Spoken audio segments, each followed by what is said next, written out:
Azad Samaj party के बिना, RLP के बिना सरकार नहीं बनेगी राजस्थान में। चाहे मुझे कुछ भी संघर्ष करना पड़े, चाहे मेरी जिंदगी जेल में क्यों न कट जाए, लेकिन मैं आपको मजबूर नहीं होने दूंगा सरकार का। आगे आप चिंता मत करो। आरक्षण का प्रावधान खत्म किया जा रहा है, घोटाले हो रहे हैं कि हम भारतीय संविधान की रक्षा करेंगे, भारतीय संविधान की रक्षा करेंगे और भारतीय संविधान को पूर्ण रूप से लागू कराने के लिए राजनीतिक शक्ति हासिल करेंगे। अपने दल आजाद समाज पार्टी काशीराम को ताकतवर बनाएंगे कि अब ज्यादा दिन तक रुक के फायदा नहीं है। अगर ज्यादा दिन हम रुके रहे तो एक समय ऐसा आ जाएगा कि लड़ाई खत्म हो जाएगी, ये देश फिर से राजतंत्र के हाथ चला जाएगा, जिसका प्रयास मोदी जी कर रहे हैं कि चंद पूंजीपतियों को मजबूत कर रहे हैं और बाकी व्यापारियों को, छोटे व्यापारियों को खत्म कर रहे हैं। जो सरकारी नौकरी हमें पैरों पे खड़ा करती थी, उस सरकारी नौकरी को खत्म कर रहे हैं। ठेका, संविदा, इनके नाम पे आरक्षण की हत्या करके अपने लोगों को बिठा रहे, लेटरल एंट्री से अपने लोगों को बिठा रहे।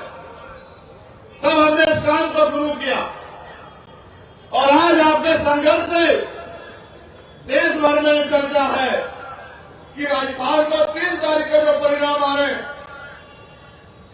वो परिणाम ऐतिहासिक होंगे। आजाद समाज पार्टी के बिना, आरएलपी के बिना सरकार नहीं बनेगी राजस्थान में। अगर आज ऐसा माहौल हुआ है, इसके लिए उत्तर प्रदेश के लोग बधाई के पात्र हैं, क्योंकि मेरा जन्म उत्तर प्रदेश में हुआ और मुझे संघर्ष करना आप लोगों ने सिखाया, मुझे ताकत आप लोगों ने दी है। अगर आप लोगों ने संघर्ष न किया होता, मेरी साथ न दिया होता, तो शायद आज राजस्थान में यह विश्वास और प्यार मजबूत नहीं होता। राजस्थान के लोगों ने तो मन बना लिया, उन्होंने सारे नेता देख लिया, उनको समझ आया कि आजाद समाज पार्टी को ताकत देगी। लेकिन उत्तर प्रदेश में अभी भी हमारे लोग इस काम को जिम्मेदारी से नहीं कर रहे। मैं पूछना चाहता हूं कि भाई अरुण को न्याय क्यों नहीं मिल रहा है? मनीषा बहन के परिवार को जो वादा मुख्यमंत्री ने किया था सरकारी नौकरी का, आवास का, वो पूरा क्यों नहीं हुआ? उसका एकमात्र कारण यह है कि उत्तर प्रदेश की भाजपा सरकार को लगता है, क्योंकि अभी अभी वो दलित सम्मेलन कर रही है और बहुजन समाज पार्टी ने उनको वॉकओवर दे दिया। आप ये महसूस करो कि जब कोई दुश्मन हमारे लोगों को बरगलाने के लिए, बेवकूफ बनाने के लिए हमारी बस्तियों, हमारी गलियों में, हमारे कस्बों में आए, तो हमारे पढ़े लिखे लोगों को उनका विरोध करके अपने समाज को उनका सच बताना चाहिए।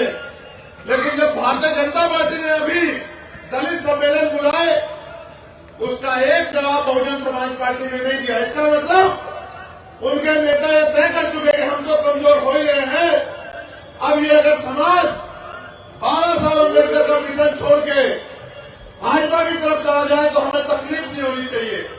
लेकिन आप सोचो कि अगर ये समाज अपनी राजनीतिक हैसियत छोड़ के नहीं गया और पिछड़कू बन गया, तो इनके हिस्से में क्या आएगा? उत्तर प्रदेश में आप बहुजन समाज के लोग इतनी संख्या में हो कि अपनी ताकत अपने बलबूते बना सकते हो।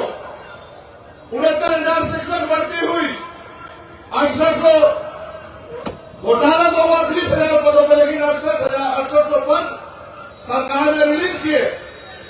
मैं जब चुनाव में था तो देख रहा था कि वो बच्चे रोज भाजपा कार्यालय या सड़कों पर आंदोलन करते हैं। उनको पीट के भगाने का काम भाजपा के लोग करते हैं। भारतीय जनता पार्टी में बैठे दलित पिछड़े वर्ग के नेता, उनके मुंह से एक शब्द नहीं निकलता।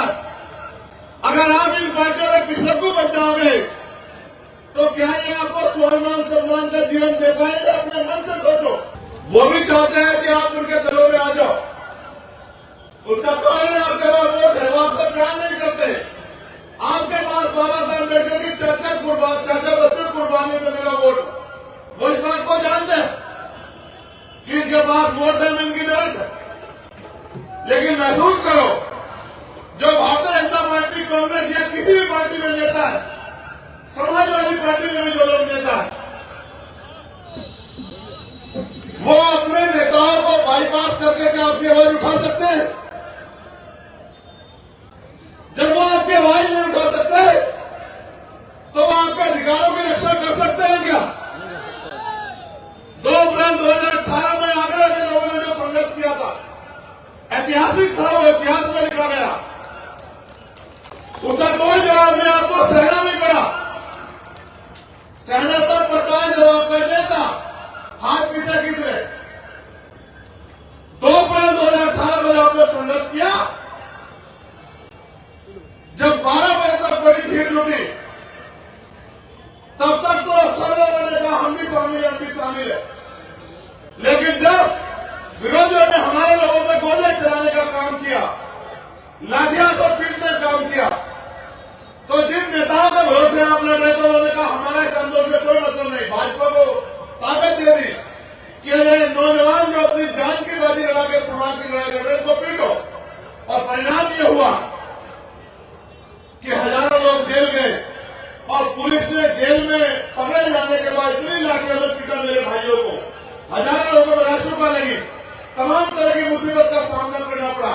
आप सब लोग बताओ, क्या किसी पार्टी ने आपके हुए अन्याय के खिलाफ आंदोलन किया क्या? आप अपने स्वाभिमान सम्मान की लड़ाई लड़ने, उनकी रक्षा करने खुद आए। आज पूरे देश में पुलिस से पहले भीम आर्मी के नौजवान अन्याय होने पर जाते और पीड़ित परिवार को न्याय दिलाने की लड़ाई लड़ते, बिना किसी स्वार्थ के।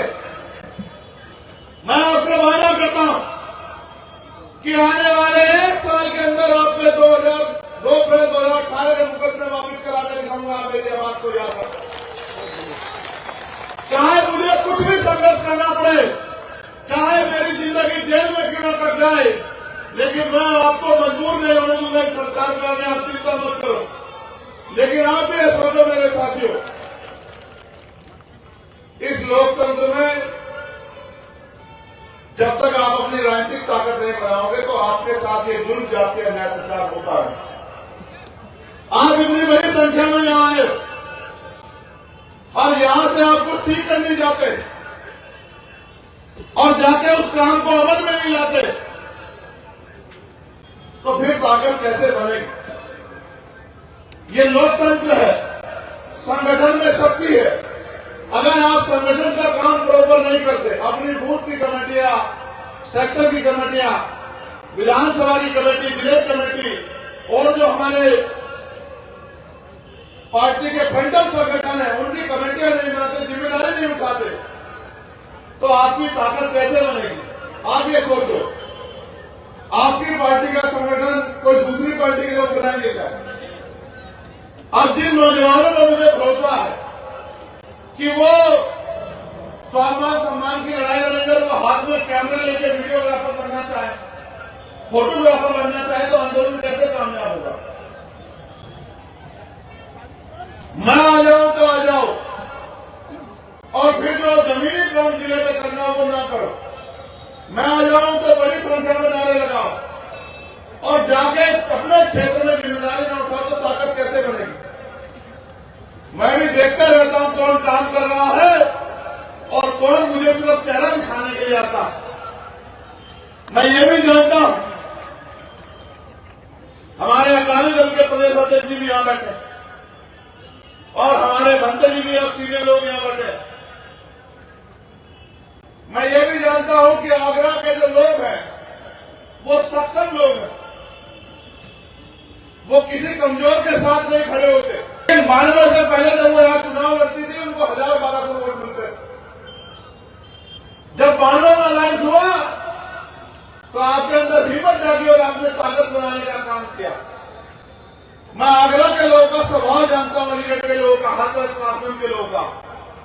आज कमजोर के साथ नहीं खड़े होते, इसलिए हमने राजस्थान में जाकर ताकत बढ़ाने का काम किया कि आप भी जागो, आप भी मेहनत करो, आप भी लापरवाह मत बनो। राजस्थान में ताकतवर हो जाएंगे, उससे उत्तर प्रदेश की समस्याओं का हल नहीं होगा। राजस्थान में ताकतवर हो जाएंगे, इससे उत्तर प्रदेश के बच्चों को रोजगार नहीं मिलेगा। उत्तर प्रदेश में जो गुंडागर्दी हो रही है उसको जवाब नहीं मिलेगा।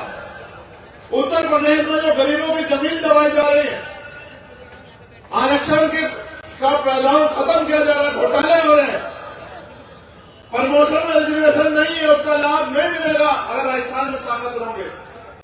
अगर उत्तर प्रदेश में ताकतवर होंगे तब इसका लाभ आपको मिलेगा।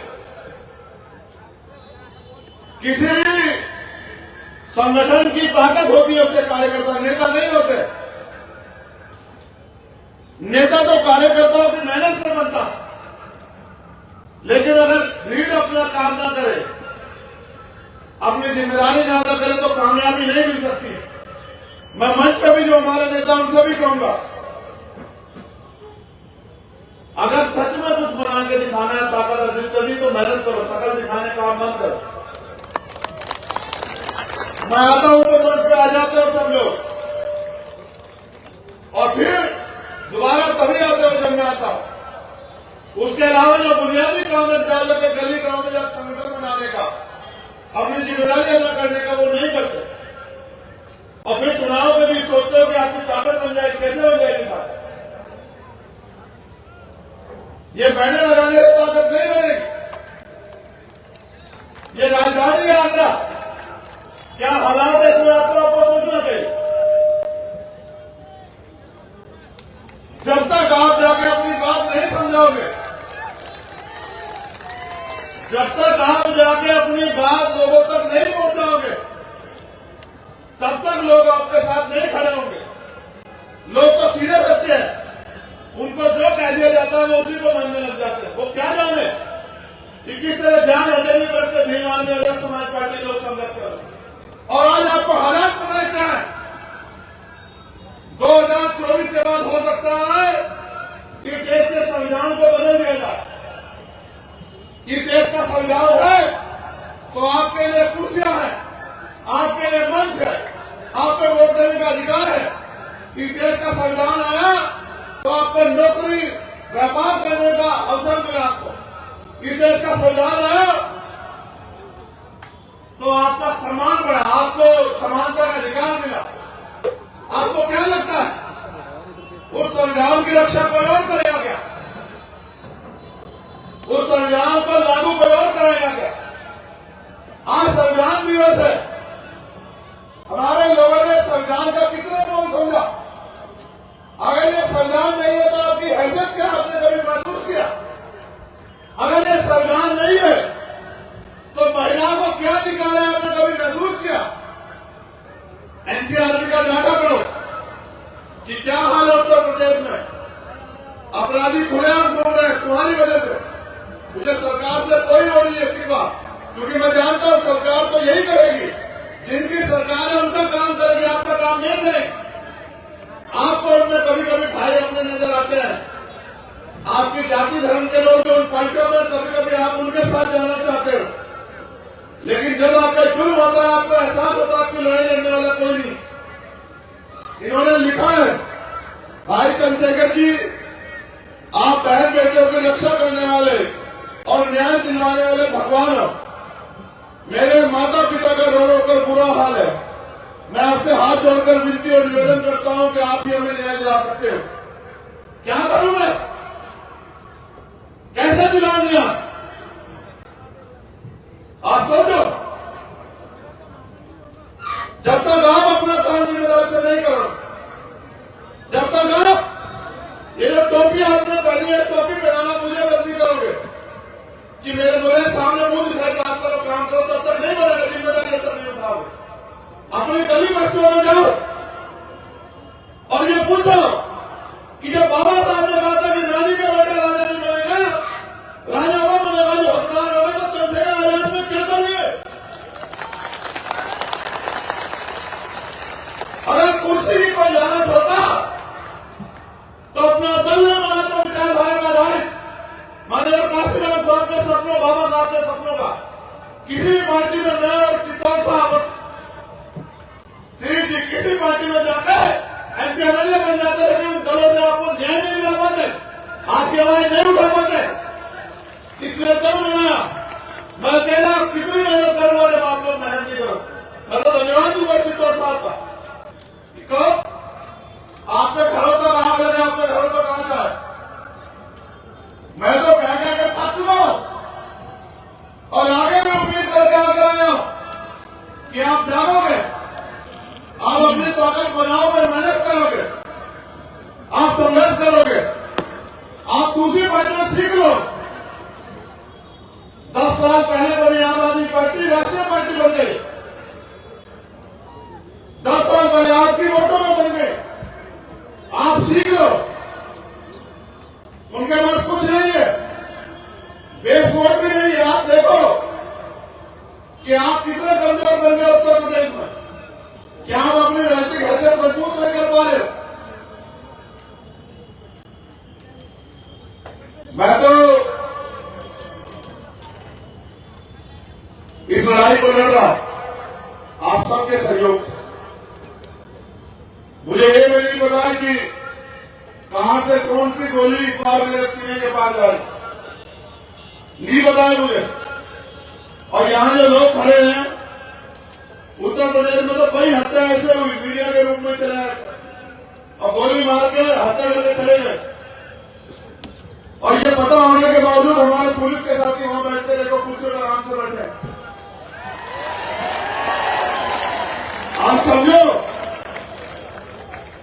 आप समझो उनके लिए आपकी जीवन की कोई अहमियत नहीं है।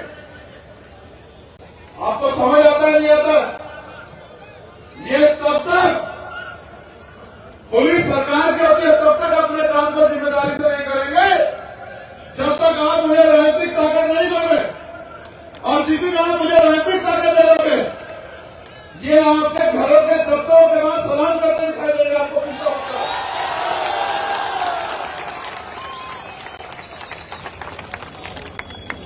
अगर यहां पर घटना घट जाए इनको कोई मतलब नहीं है। इनको यह नहीं पता कि जो तनख्वाह इनको मिले वो हमारे टैक्स की है, ये दूसरे लोग बैठे उनके टैक्स की है। आपको संविधान की ताकत को समझना चाहिए। मेरे लोगों को बैठ जाओ, उनकी तरफ ध्यान हटाओ, उनसे मेरी बात पर ध्यान लाओ। आपको संविधान की ताकत को समझना चाहिए। ये संविधान आपको शक्ति बनाने का अवसर देता 5 साल बाद। अभी आपके हाथ लोक विधानसभा के चुनाव दूर है, लेकिन आपको तैयारी अभी से करनी है लोकसभा और विधानसभा की। आपको अभी से मेहनत करनी है।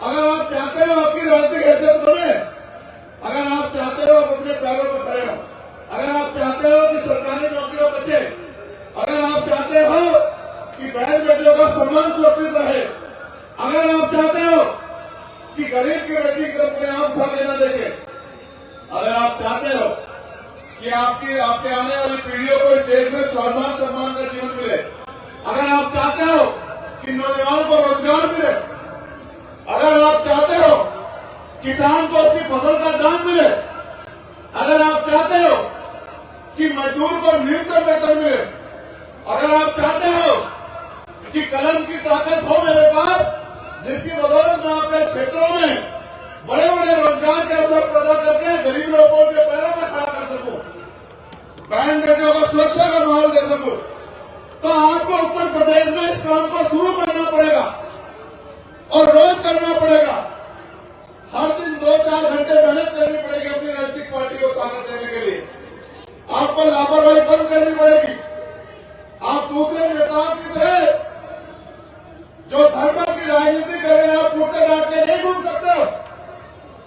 आप बड़ी बड़ी सुंदर सुंदर जैकेट पहन के नहीं घूम सकते हो। अगर ये इसमें घूमना चाहते हैं तो पहले तुम्हें हैसियत भी बनाओ।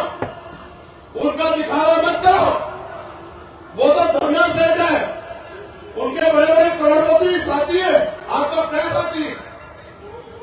मैं भी चुनाव में होकर आया, बहुत अच्छा हुआ कि भाई हनुमान जी बेनीवाल ने इतने साधन उनके समाज ने जुटाए थे, उनके संगठन ने, कि हमने हेलीकॉप्टर से वहां प्रचार कर लिया। आप सोचो, मैं सवाल छोड़ रहा हूं उत्तर प्रदेश में जब चुनाव होगा, एक विधानसभा से दूसरी विधानसभा में जाने में समय लगेगा, प्रचार में 15 दिन का समय होगा।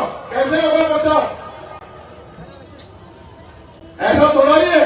भाजपा के लोगों को तो बहुत पैसे हैं, कांग्रेस के लोगों पे, समाजवादी वालों को भी बहुत पैसे हैं, वो तो चले जाएंगे। मैं कैसे जाऊंगा? आप कहोगे आओ आओ प्रचार कर दो, रैली कर दो, कैसे आऊंगा? वो ऐसा थोड़ा है कि हमारी नई पार्टी है, हमें कहीं 15 दिन फालतू प्रचार कर लो, ऐसा थोड़ा होगा। हमें भी इतने कम दिनों में अपने लोगों को तैयार करना पड़ेगा। इसलिए आपसे कहता हूं, अपनी पार्टी को जैसे आपने सहयोग किया है, थैली देके एक पैसा अपनी मेहनत की कमाई से पेमेंट टू सोसाइटी, जो बाबा साहब कहते थे, एक पैसा जुटा के अपनी पार्टी को भी आर्थिक रूप से मजबूत करो कि आपकी पार्टी किसी के ऊपर निर्भर न रहे, आपकी पार्टी धनबल से भी मजबूत हो और आपकी पार्टी संख्या में भी मजबूत हो और आपकी पार्टी आगे भी बढ़े, क्योंकि आपकी पार्टी ही आगे उत्तर प्रदेश में समता, समानता, बंधुत्व, भाईचारे का माहौल देगी। आपकी पार्टी ही बाबा साहब अम्बेडकर के सपनों को साकार करेगी। आपकी पार्टी ही माननीय काशीराम साहब के अधूरे सपनों को पूरा करेगी। आपकी पार्टी ही सरकार में आने के बाद आर्थिक रूप से कमजोर वर्ग के बच्चों को अच्छी शिक्षा देने का काम करेगी। जो आर्थिक रूप से गरीब है, बीमारी होने पर उनको अच्छा इलाज देने का काम करेगी और भारतीय संविधान की रक्षा करने का काम करेगी। अगर आज संविधान पे खतरा है, इसका मतलब जितने भी दल है भाजपा से वो अपने काम जिम्मेदारी से नहीं कर रहे हैं। जैसे 2 अप्रैल की जिम्मेदारी आपने अपने कंधों में उठाई थी, ऐसे अपने इस आंदोलन की जिम्मेदारी की आप अपने कंधों पे सिर्फ मुंह दिखाई काम करोगे तो वही मिलेगा जो मिलता है। और अगर मेहनत से काम करोगे, ईमानदार से काम करोगे, संघर्ष करोगे, तो फिर आपके हाथ में ताकत आएगी। अब मैं आपसे पूछना चाहता हूं, मेरे आगरा के बाद क्षेत्रवासियों, क्या आप चाहते हो आजाद समाज पार्टी ताकतवर बने?